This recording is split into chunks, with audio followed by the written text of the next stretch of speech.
Hello everyone, and welcome back to another video. This time, we will be ranking all of the coasters I rode when I visited Six Flags Magic Mountain. So let's just jump right into this.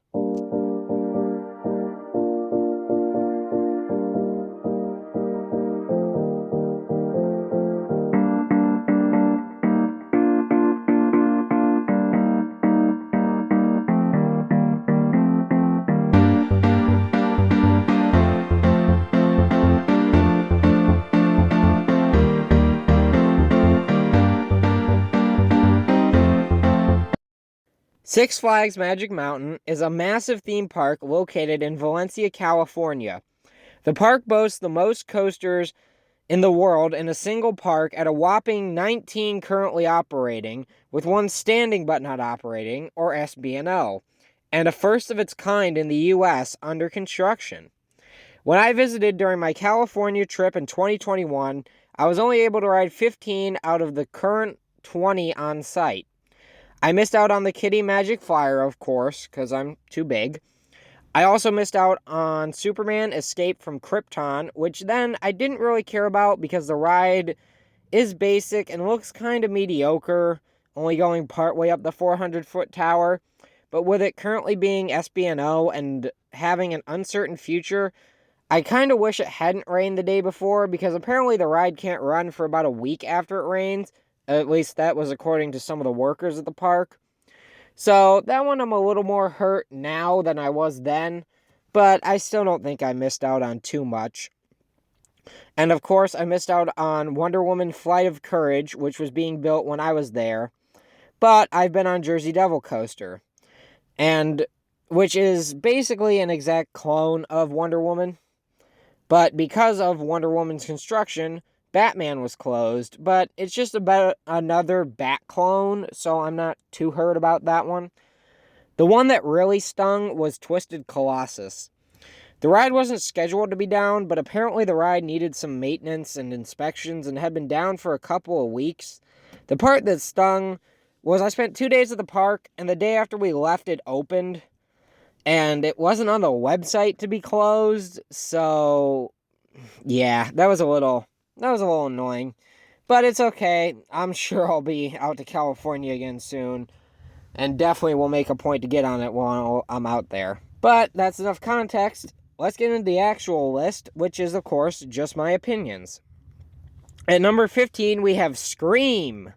This is a terrible B&M floorless. The ride just rattles the whole way through and bashes your head into the restraint during every transition. The ride is set over the parking lot and has literally no redeeming factors whatsoever, and you're going to be screaming in pain the entire ride. So I guess the name is the redeeming factor, because it fits very well. At number 14, we have Canyon Blaster, which is actually a pretty decently whippy kiddie coaster, but it's just a small kiddie coaster. At number 13, we have Roadrunner Express, which is another basic kiddie coaster with some fake rock work, and it pulls a few forces. At number 12, we have Speedy Gonzales Hot Rod Racers, which is, again, a pretty fun kiddie coaster, and is smooth. At number 11, we have Gold Rusher. I actually really enjoyed this Aero Mine Train. The ride has great terrain interaction with the mountain, and because of that, the ride actually has good speed and some whip with the janky transitions. The train and track actually follow the terrain really well, and it gives the ride a good sense of speed.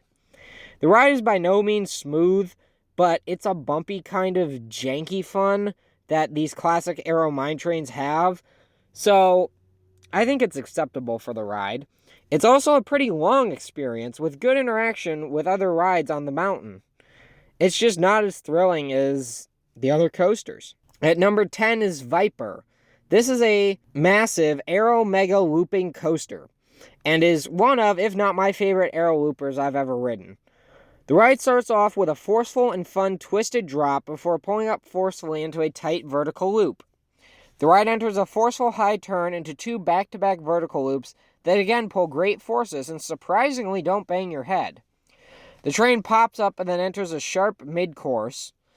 After the mid-course, there is a slow descending turn into a fun and jank Batwing. The train then enters into 2 jank hang time filled corkscrews before popping into some straight track and 2 jank final turns. The ride is old and, as I've been saying, jank, but fun, from what I remember at least. It is by no means smooth, but it's not overly rough either, and I remember the ride being fun, but just not the best. At number 9, we have Goliath. This is a massive Giovanola hyper that's actually relatively tame. The first drop doesn't have any airtime, but the pullout in the tunnel has good forces. The high turnaround doesn't do too much, but the massive airtime hill afterwards has some nice but mild floater. The train then hits a sharp turn up into the mid-course, which absolutely slams on. The first half of the ride actually has a good sense of speed and is very smooth. After creeping off the mid-course, the ride enters the second half with a long descending turn that is just to pick up the speed again before a very forceful downward helix that is absolutely amazing and by far the best element of the ride. The train then coasts around another turn into the final brake run. The trains are super comfortable and the ride has a decently long ride time. I don't think the track length is super long, but it's kind of plain and not as crazy as the other Magic Mountain coasters. At number 8, we have the New Revolution. This is a class of Schwarzkopf Looper and is actually pretty good. The trains are comfortable and unrestrictive, and the ride is pretty smooth for what it is. But there isn't too much airtime, but all the valleys have great positive and lateral forces. The loop also has amazing forces because of the circular nature. I believe that's called a clothoid loop. The ride also uses the terrain to its advantage and is a lot of fun because the trains are open and the ride is set among the trees. It's just like the previous few and is not as crazy as the newer, more advanced coasters at the park. At number 7, we have Riddler's Revenge. This is my favorite traditional B&M stand-up coaster. It still can't touch Pipeline at SeaWorld Orlando, but this is a good classic one. The OTSRs, or over-the-shoulder restraints, sit right by your ears, but the seats aren't uncomfortable to me, even being a dude. So I never really understood the uncomfortableness of a stand-up coaster. I just didn't like the OTSRs. The rides and versions are all packed with good forces, and the corkscrew has some whippy hang time. The ride also features some good twists and twisted hills that are kind of unique to the ride, that have small pops and some good whip as well. The ride is a little rattly and has a bit of headbanging, but overall it's a really fun and good ride with just some minor issues that are common on older B&Ms. At number 6, we have Ninja. This is a pretty good air suspended coaster, and while it's not my favorite, it's, like I said, pretty good. The ride has an amazing setting among the mountainside and the trees, plus the ride interacts with the nearby log flume very well. The ride itself pulls some good forces as it uses the terrain to take the turns long and powerful, combined with the swinging and the sharp transitions between the turns, make the whip amazing as well. The trains are comfortable and the ride is a little rough, but not bad. My main issue with the ride is the slow lift climb up into the station at the end. I wish there was some more ride before it hits the brakes, but you know what? The rest of the ride's pretty good. To kick off the top 5, we have Apocalypse. This Twister GCI Woody is absolutely insane.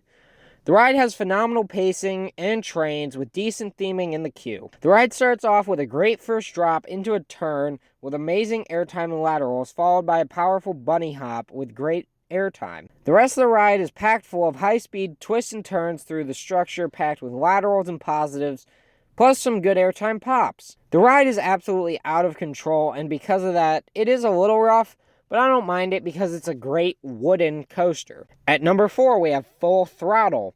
This ride is a massive Premier Ride Skyrocket 3. The trains are pretty bad, as they are made by Premier, and I just do not like Premier's trains at all. But they aren't as bad as some of the other ones by Premier, like Icebreaker at SeaWorld Orlando, as they don't have the comfort collars, and they are a little more spacious. The first launch actually has a good punch to it, and so does the reverse launch, and the rolling second launch after the reverse launch. The loop has amazing hang time, as does the dive loop, which also has whip. The valleys all have forces, and the turns have laterals, as well as whip on the transitions. The hill over the loop has strong ejector as well. Overall, the ride is short but very fun, and if you want an in-depth review, there is one right here. At number 3, we have West Coast Racers. This is another Premier Rides coaster. It's a Mobius Loop multi-launch coaster. The trains are pretty well themed, with the seat back looking like car stitching and the fiberglass body designed to look like a sleek, customized car. The trains are a little tighter than Full Throttle's, but not as bad as other Premier coasters, like Tigris at Busch Gardens Tampa, and the comfort collars are annoying, but the ride is fun. The two tracks have the fun dueling element and slight variations between the two. And you do get to ride both tracks during one ride, so it's definitely a long ride as well. Both tracks start off with a punchy launch into a high five element with some good whip and an ejector pop. Then one does a 0G stall while the other does an airtime hill, both with great hang time and airtime respectively. After a sharp turn, there is a tiny but sharp boost into a whippy corkscrew. The ride then traverses two back-to-back helices with great forces and good whip in between. And then one does another corkscrew and the other a high turn into the brakes to end out the ride. The ride is a lot of fun and has great interaction with the structure, plus amazing airtime, whip, laterals, forces, and hang time. The trains are just uncomfortable. I also have a full review for this ride right here. At number 2, we have Tatsu. This is a massive B&M flyer that has amazing forces and some airtime, plus whip. The ride sits at the top of the mountain and is themed to a dragon, so it really feels like you are a dragon soaring on top of the mountain. The trains are relatively comfortable. It's just the position of flying that isn't. And the trains have a really slick and shiny color scheme. After the climb to the top of the lift, the ride whippily dives down the drop with a good pop before pulling up forcefully into a snappy corkscrew and then a floaty high turn into a partially downward 0G roll with good whip. The ride then enters another high turn, pulling good forces this time, while still gracefully gliding around the mountain. The train then traverses a snappy low turn that has good whip. It then pulls up and dives down into an absolutely massive pretzel loop, pulling phenomenal forces while trying to rip your head off. This part of the ride is by far one of the most forceful elements I've ever experienced on any coaster. And yes, it is way more forceful than Intimidator 305 or Project 305 or Pantherian or whatever the heck you want to call that dumb ride. The ride resumes its graceful nature by entering a floaty inline twist before doing one more power turn and a small pop up into the final brake run with a sharp airtime pop. The ride is really great with some good forces, but also graceful maneuvers throughout the entire ride, using the mountain and its theme to its advantage. And for my favorite coaster at Magic Mountain and my current favorite coaster in California, we have the insane X2. The ride is the original fourth dimension coaster and is the most insane coaster I've ever ridden, and probably only outmatched by its larger brothers overseas. The trains are massive with weird yet comfortable restraints that help keep your body in an upright position during the insane ride. After a small turn and reverse lift climb, the train drops off the lift in a mini drop before rising up and flipping riders straight down at the ground while dropping them 90 degrees down. The drop feels like eternity, and it doesn't feel like you are touching the restraints or the seats as you fall. It's an absolutely amazing feeling, and unlike any other coaster that I've been on, and probably any other coaster in the US. As the track pulls out, the seats flip back upright, and you enter the first Raven turn in reverse while pulling some phenomenal forces. As the train crests the Raven turn, the seats continue to rotate until you are facing forward. The train then dives down and pulls up forcefully again before entering an airtime hill where the seats traverse a full 360-degree rotation with an amazing somersaulting sensation.